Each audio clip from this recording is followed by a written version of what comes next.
All right, we are back with episode 4 of the Score series, and I am branding this one the least sexy of the bunch. If that doesn't get you to stay on and tune in, I don't know what will. But we are talking about the R, which is recode. We'll probably have to do some explaining on what recode means, and we'll do that. But David, oddly enough, I feel like you've got a lot of energy and spirit around this one. I like Are you this fired? one. Yeah, I was Are gonna you say you fired up? might call it the least sexy, but it's the one that if we have an account coming on or a prospect and I notice some bad recode issues or just issues with quote unquote their technical SEO and their site health, I get excited because it's one of those things that can move the needle. It's certainly not easy. It's certainly not like something that you just magically, click a few buttons and it's solved. It can take time. It can take a lot of energy. I was looking at an issue this morning. We spent 25 hours on. We'll probably spend a total of 40. Once we solve it, that site's going to be in such a better spot, and it'll bring back its traffic almost day of. Um, I got a lot of energy. This one's fun, and it's also the one that people look over because it's so boring, and I can't blame them. But I think hidden in some of the nuance of it being boring is the attention to detail, right? Everything we talk about is stuff that we do. You don't have to go do it yourself. You can definitely find somebody to do it. But some of these nuanced things that people can overlook are really important. And it comes down to just the small little things that sometimes when you're running a business or you're growing a business or you're marketing a business and you have the website, this is the last thing that you ever think of because it's never shown to be important. But if you consider it and maybe take the analogies that I'll use today as we talk about it into consideration, it's the last thing you'll ever have to worry about moving forward. And everything else will work that much easier, that much more easy, and that much more simple, which is what you want. So, yeah, plenty of energy. I'm excited to dive into this one. I'm excited too, and I think this is the stuff that I wish I would have. I wish someone would have made it easier for me to understand early. So if you're a listener and you've enjoyed the other episodes, this should be a good progression. If you haven't listened to those episodes, you should. But I guess touching on the last one, we talked about outreach last. But is there anything from on outreach specifically that should be noted at the top that bleeds into recode, or anything you want to call out before we dive into the topic? I'll even put it this far. Imagine a faucet, right? Like let's say a faucet from your sink into the pipes of your home, so to speak. Without recode, that faucet is leaky. It's got a pretty big hole in it. Anything you do from SCO and eventually, as we talk about E as well, is completely useless if you don't have a very strong foundation of your site in terms of what we call recode. So I think that's the biggest thing. While SCO and then E we'll cover in the future are all important parts of it, without a strong foundation in R, the rest of them fall apart. You might get some benefit, you might get some traffic, you might have some impact, but you certainly don't end up with the impact that you were hoping for. And I think that's the biggest thing. These other items tactically are very important, but when you bring it all together, R might be the glue that really brings the strategy together and makes sure it works. So what does the R mean? What is recode, and why does it matter as much as you just described with your analogy? So, even before we get into the technicality of what is recode in a site standpoint, I always say recode is the foundation of a home, right? A lot of sites are built on sand because that's the easiest place to build them. And I mean that by if somebody needs a site for a brand or business, they just stand up a website and they start marketing. In some regards, that's okay, right? You got to get a start somewhere. And I don't think it's always a bad thing just to get a start. But soon thereafter, you want to build a website on concrete, a firm foundation, right? Something that you can build on over the course of time. What I find a lot of times happens with a site is that you start on sand and you never really fix it. You never go back and go to a different spot.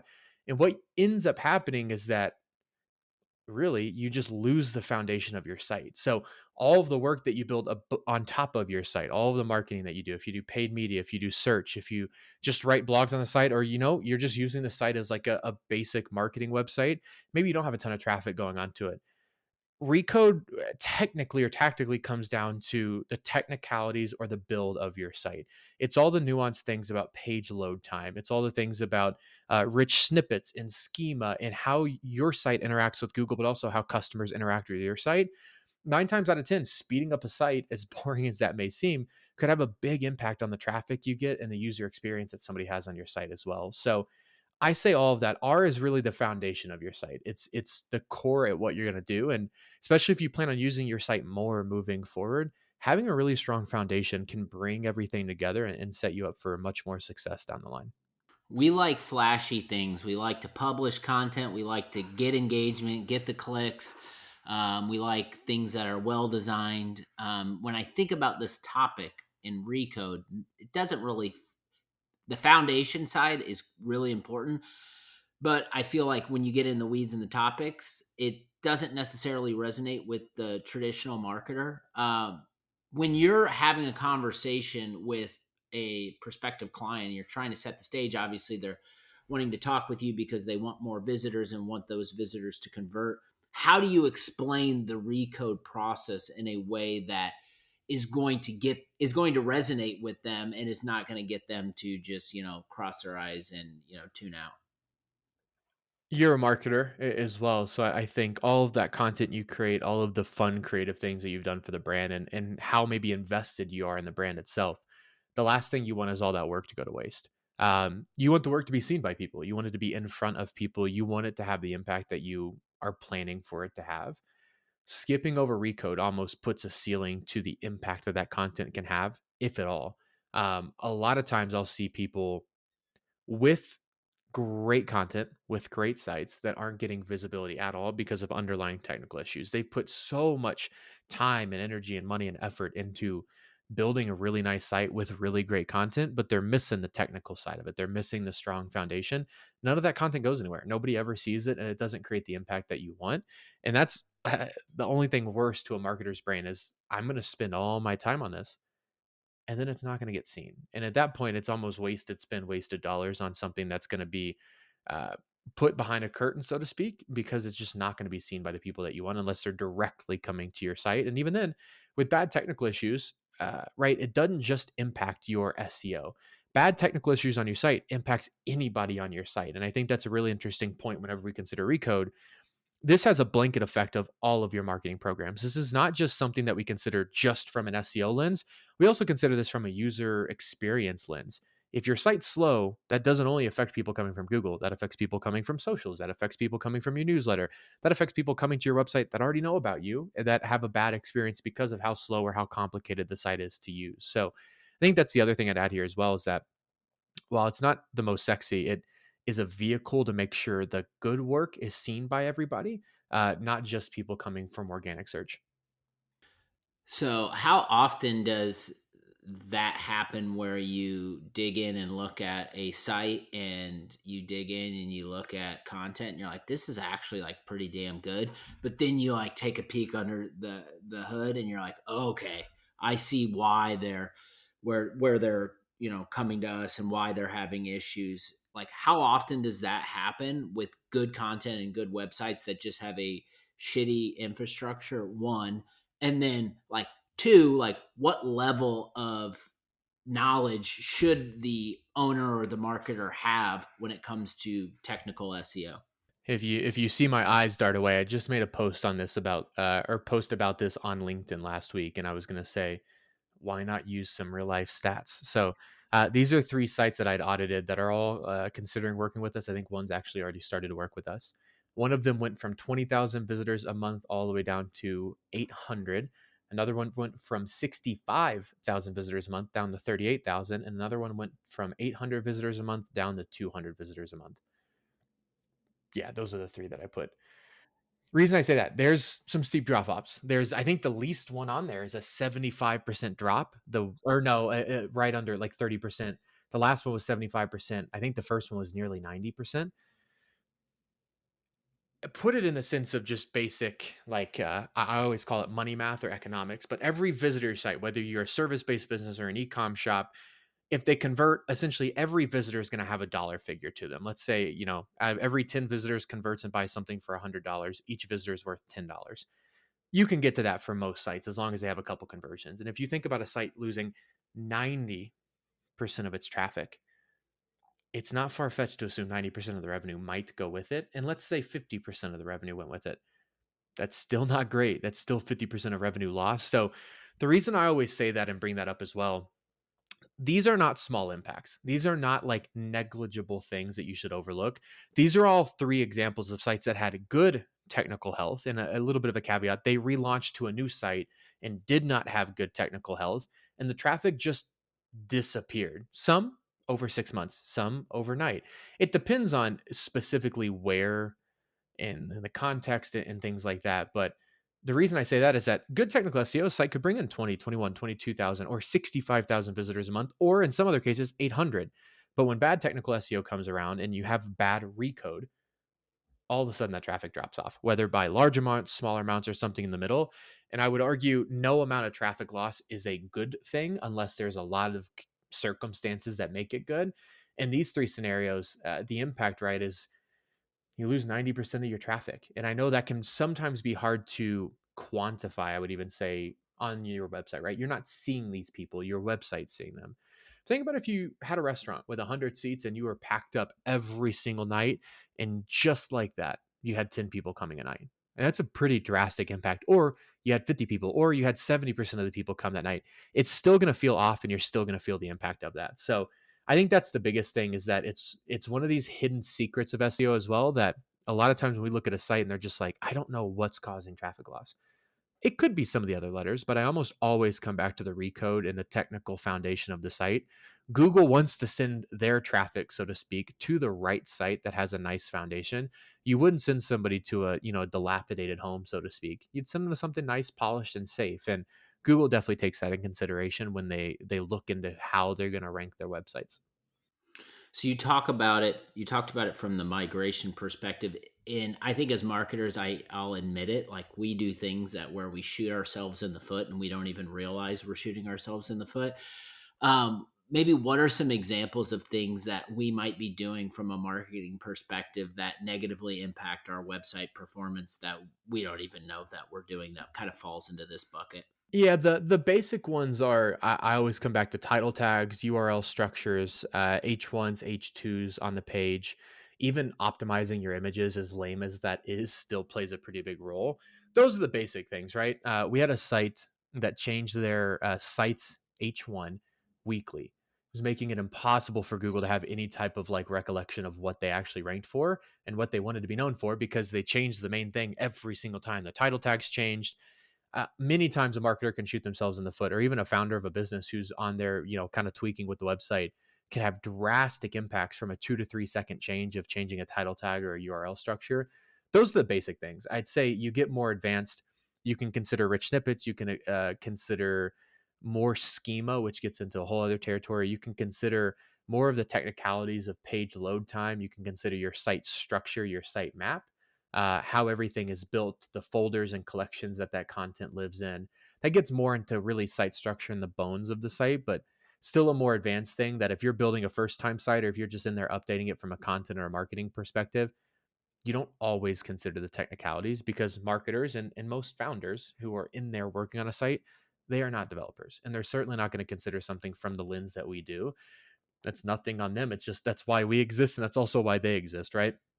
But I would say a lot of those things really, if done right, can be done very quickly, very simply, but can always set you up for success. And then if you do have traffic problems moving forward, you can check that box off. You know you've done it well, and you can focus on other parts of score.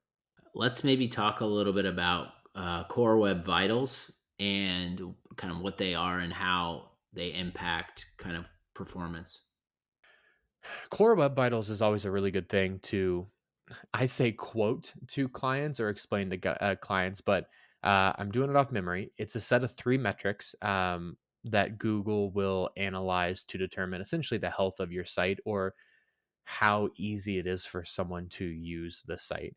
Largest contentful paint is the first one. It's essentially how long does it take for, I think it's technically the most important part of your site to load. I think there's some nuance there, but I typically equate that to just being the hero section of the site. The first thing that loads, you need to consider that. Cumulative layout shift is how crazy your site is to use. I always say sometimes you'll look at those sites of that have like things flying in from the side or like upside down or they're flipping. I like very simple, clean, and easy to use sites because I think Google likes that as well. Um, And then the other thing is that they'll look at interaction to next paint. I think I always remember it with INP. They look at how long the page takes to load after somebody interacts with it as well. Those are the three core ones. I would say Google has benchmarks for those to consider, broadly speaking, to consider if your site's going to pass core web vitals or not. So it's like a miniature test that Google will run your site through. Let's put all of that aside. Layman's terms, which is what I like far better than all the technicality. Is your site easy to use? Is it up to best practice? But I've said this before. Your site shouldn't wow someone. We don't go for that. And I certainly don't ever want to like, I don't want somebody to leave your site and be like, oh my gosh, that like was a beautiful site. That's not the focus. I want somebody to convert. I want somebody to leave the site and say, man, that site answered my question exactly as I wanted, as quickly as possible. I can't wait to chat with them more. But people don't ever really consider the positive experience. They consider the negative experience. So they're used to visiting site after site after site that loads quickly, that's easy to use, that has easy touch points on mobile. You want to mimic that behavior. You don't want somebody coming to your site and being like, oh my gosh, this is a mess. Like, I don't even know where to click, why to click. I don't know what page to go to. I'm just going to go ahead and bounce off the site. So while Google has these more, there are more technical metrics, which are the ones that I laid out, I like looking at basic things of just page load time, bounce rate, which you can find in GA4 or yeah, GA4. And really just looking at how people use the site. But the easiest quick win that you can get with Core Web Vitals is just page speed. How quickly can you get the thing to load? But also, while it's hard to quote unquote quiz your visitors, I always like putting a heat map on the site and trying to figure out where people coming to the site are trying to navigate to and if it's easy to get to. My biggest pet peeve, I highly doubt my vet is ever going to listen to this, but anytime I have to go book an appointment for the dogs, I go to their website and the contact us button is buried in the footer 2 clicks deep, and I got to like hunt for it every time. Put the thing right in the section so I know where to click and you make it easy on me, right? Little things like that can go a long way with core web vitals, but broadly I would just say a good user experience for the website. You want it to be enjoyable if somebody comes to your site. You don't want it to be a bore. We're going to talk about some do's and don'ts here in a second, but you mentioned mobile, and it has me thinking about, I don't know, when I think about SEO, like my visual is always, I'm thinking about the individual sitting at a desktop searching for the brand, ending up on my content. But, and probably in most cases these days, people are pulling out their iPhones or Androids and, searching for sites because we're in the search economy and we've got mini computers inside our pockets and we have access to information. Like, how do you think about just the performance and the differences that we have to consider when thinking about performance from like a web perspective and a mobile perspective? Like, what are the big things that people should know about? Your desktop, this gets technical as well, but your desktop is far more powerful than like your mobile phone. Just because it loads quick on your desktop doesn't mean it will load quick on your mobile device. But I think the other thing as well, the same rules apply for desktop to mobile, but mobile, I love sports. You love sports. Desktop Core Web Vitals, good user experience, usability. It's kind of like playing against a JV basketball team. Not as good, not as difficult. Like, you can get by with some mistakes and still pass and win the game. Mobile's like playing not varsity, but like pro level, because the screen literally is smaller. It's going to be harder to load quickly. But also, if you're on your phone, you do not have my attention for long. If I'm behind my computer, I feel like I always have a greater attention span. When I'm behind my phone, I need something quick. I need something obvious. I don't need to think about it. I don't want to search for it. If I'm going to my vet's website to book, contact us, or do whatever, that button needs to be clear as day right in the middle of the screen so I can click it and move on. So I always say with mobile, it's the same considerations as desktop. You want to be considerate of user experience and create a positive user experience for your customer, but it's heightened. You have to get even sharper with the work that you're doing from a dev and design standpoint to meet those core web vitals and to really build a good user experience. We don't want to wow people with our website. We need t-shirts, Numa branded t-shirts with that quote on it. I'm digging it. I used to say, I don't want to win you a site of the year award, because There you go. back in the day, I used to see that all the time of like, so excited to work with X, Y, and Z agency. Like, our site just got nominated for these 6 awards. And I was like, that's fantastic. Where's the revenue? Because that's really all we care about, right? And we can build things where, the layouts shift and I got stuff floating in from the side and like cool dynamic effects that are really fun to play with, but they get old pretty quick. And I just want to come to a site and have my needs met as quickly as I can, and that's it. And like that's a good website for 99% of businesses in the world, not the flashy stuff. So I would imagine some do's are right, like consistent copy, like following the rules of like header, simplifying. You can obviously add as much as you want here, but I'm most interested in like the what are the things that like we definitely should not be doing that might look cool but literally slows everything down and makes our page unsearchable. Well, one of the things that I always put a stake in the ground about is loading animations, or like if I scroll down a page and I have text float in from the side, but like if I scroll back up, it floats. Like, cut all that, have it just load in. Don't make it fancy or dynamic, because you know one person's never going to consider your business for the fact that you had a fancy animation. It's just not going to happen. But what are they going to consider you on? Probably the copy, the text, the imagery on your site, the story that you tell. Put that front and center. Don't put the animations front and center.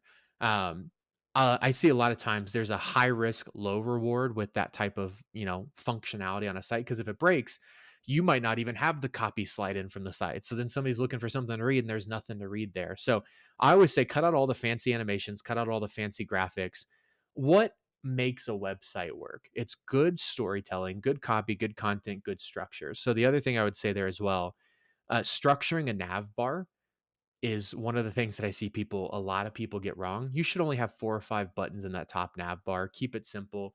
You don't need a page for every single thing, but also group your pages together. If you have 6 locations, don't put the 6 locations side by side in the nav bar. Just put a locations folder and put all the locations underneath it as well. So I would say, broadly speaking, less animation, less fanciness. But the other thing I would say as well, how does your site have a consistent structure? Do pages have a similar style or feel? Not everything on your site should be unique.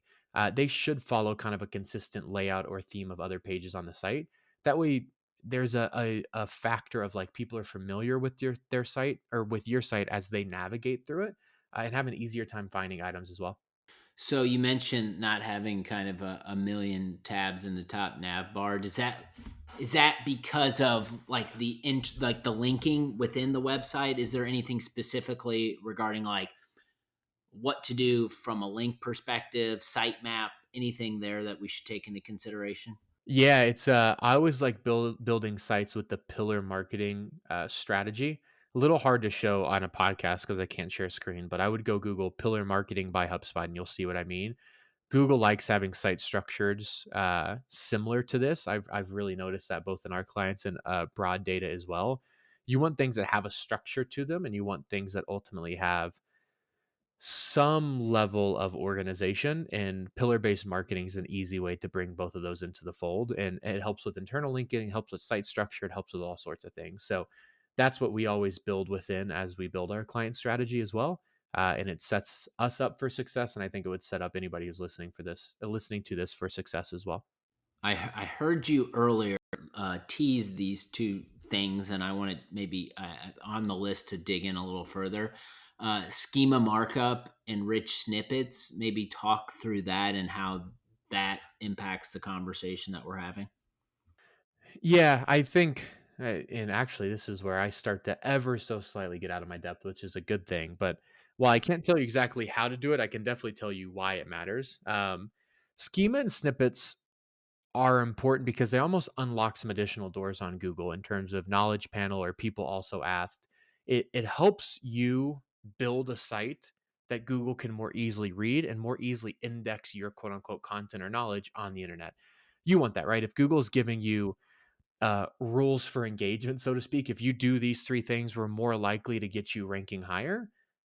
You want to follow those. And schema markup, rich snippets, things like that are all ways that we can get more traffic and more visibility for clients, by almost following those rules of engagement. I always kind of equate it to like, I remember this whenever we switched CRMs earlier this year.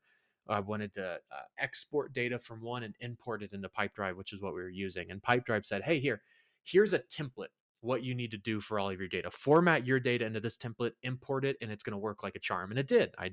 Did exactly what they said, imported, and it worked. Schema and rich snippet and some of those other items are almost Google saying, hey, take this template, do this. If you put your content into this format, you're going to have a better chance at ranking and getting more traffic. And I like following that as much as possible because it sets us up for success, but also sets the client up for success as well. I think I'll like answer the next question before I ask it. I'll say like, come talk to Numa and hire us, and we'll make it easier for you.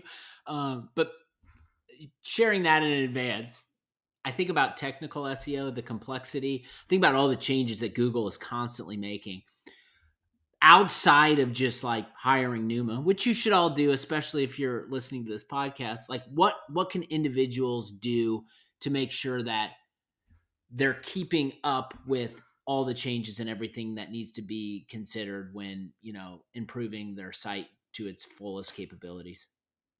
I think it opens up an even a question I also get a lot as well. Technical SEO, if done right, should feel like a one-time thing in the sense of you knock out a lot of work at once, but I wouldn't call it a one-time thing. There's always ongoing work and ongoing maintenance. Think of it like a car. When you drive a new car off the lot, in X amount of miles, I don't really know. You probably need an oil change. At that point, you don't go buy a new car. You get an oil change. You do one of the smaller pieces of maintenance. You'll need new brakes. You'll need new tires, right? A website's very similar. If you do it right up front, you can really build a fantastic site that is easier to maintain moving forward than not. But I always say when a client comes on, let's say there's 50 hours of technical work that needs to be done. We're going to do those 50 hours, but we're going to continue to do small work here and there, maybe a few hours every week, just to make sure that the technical SEO side of things is updated and maintained. But also, like you were starting to hint at, maybe something changed. Maybe Core Web Vitals changed. Maybe Google introduced a new metric, both of which happened in the last quarter. We want to make sure our sites are meeting those new standards as well. So it's half being proactive slash reactive about the changes that need to happen to the site just because it needs to be maintained. And it's half reacting to just what's going on in the market and making sure that our sites are still best practice based on what Google's publishing. With Google, with all the channels, everything that impacts SEO, like I don't think it can be like we check in every now and again. It almost feels like it should be a full-time responsibility to understand the changes that are happening from a Google perspective, and then how that impacts your website, because that comes down to revenue impact. Like, how important is making sure you understand everything that's happening at the top from Google to how you should be managing your site from a recode or technical perspective? Well, I think it comes back to score, right? It all fits into one overarching theme of what we would just call holistic SEO, right? Nothing should be done in a silo within score. And a lot of times I'll see somebody, with a bad website. They're saying, well, hey, I got a developer. Like, I'll just have them fix all the things that you recommend. And like, maybe I'll just try and like do it myself and see where we get. Well, developer doesn't always think with SEO mindset, and an SEO person doesn't always think with a content mindset, and a content person doesn't always think with a backlink mindset, right? The beauty of score is that we have that team that sees everything from a holistic, non-siloed approach, but also will treat the technicalities of the site as a full-time role. Because I think a lot of times where people get hung up is it's very reactive. Oh, something broke. I need to change it or update it. We want to do that, but we also want to take the proactive approach as well. Hey, if we structure the site differently in this way, we're going to get more traffic. Let's go do that. So um, I heard it best a long time ago, thinking of a business lesson of most people use P&Ls as a reactive, like thumbs up on the month that they just had. Good companies, great companies even, use that as like a forecasting strategic tool of how to grow the business. I think of technical SEO in the same route. A lot of people will just run a report once a month and be like, okay, site's good, cool, let's keep moving. I would say we almost use it as a growth tool or a growth engine. As a good, strong foundation of your site makes everything easier. And we want to make sure that we can continue to have a strong foundation for your site moving forward. All right, so everyone listening to this who gathered a ton of information, who it's like, this is good information, but I don't even know how to or where to get started. What would your recommendation, like, what would you leave individuals with in I think terms of it's first steps? pagespeed.web.dev, I think is the exact link. I'm typing it in. That is it. Page Speed Insights by Google. Go plug in your site and just see what it says. See where you're ranking on mobile, desktop. See if you pass or fail Core Web Vitals, and look at the recommendations that they have. It's gonna feel technical. If you can manage it, start knocking those out as issues to be solved. If you can't, come reach out to us or reach out to somebody that has familiarity with it. But that's exactly where I would start. Get a nice insider audit of your site, where it's strong, where it's weak, and start to prioritize some of those issues where you're weak to continue growing your site. We have closed the book on Recode. Not the sexiest, but I'll tell you what, David, I think I might have learned the most out of this one. Maybe it's because I've been avoiding it this entire time, and now it's forced because I was asking you questions to absorb the information. But we've got our last episode next, editorial. Excited to do that. This has been a fun series so It has far. been.